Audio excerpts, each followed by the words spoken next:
కొమరంభీం జిల్లా దహగాం మండలం ఇట్యాల గ్రామానికి చెందిన 8 కుటుంబాలు కుల సంఘ బహిష్కరణ అనుభవిస్తున్న ఆ కుటుంబాల్లో జరిగే ఏ కార్యక్రమాలకు వెళ్లినా దండుగ చెల్లించాల్సిందే. కాగజ్ నగర్ డివిజన్ కేంద్రానికి 12 కిలోమీటర్ల దూరంలో దురాచారం జరుగుతోంది.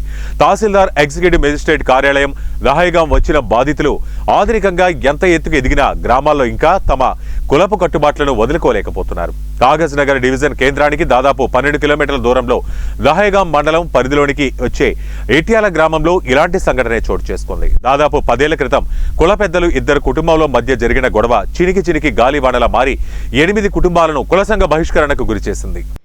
వాళ్ళు ఇళ్ళల్లో వాళ్ళు దిగిపోయిన్లు.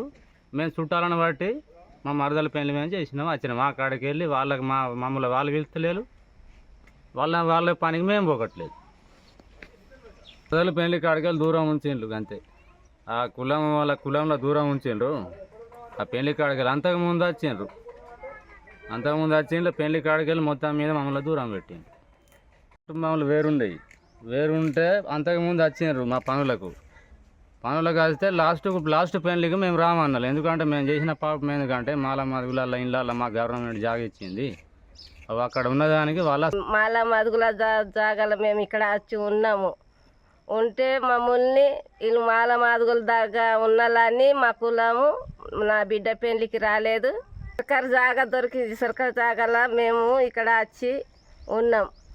ఉంటే ఇక మాల మాదుగోళ్ళు దగ్గర ఉన్న దానికి వీళ్ళు మాల మాదుగోళ్ళ ఇళ్ళ పొంట ఉన్నాళ్ళు, వాళ్ళతోటి కూడి ఉంటాళ్ళు అని మమ్మల్ని కుల బహిష్కరణ చేయడానికి అసలు పశువు చనిపోవడానికి ఏం సంబంధం?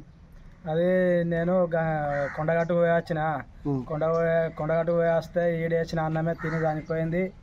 నా పశువు అని నా మీద కేసు చేసిండ్రు, అంత అంగం చేసిండ్రు. నన్ను ఎవరు చేసారు? సవత్కర్ సురేష్. దాని మీదకి వెళ్ళే ఇట్లా చేసిండు. వీళ్ళ నాన్న చనిపోయినప్పుడు కూడా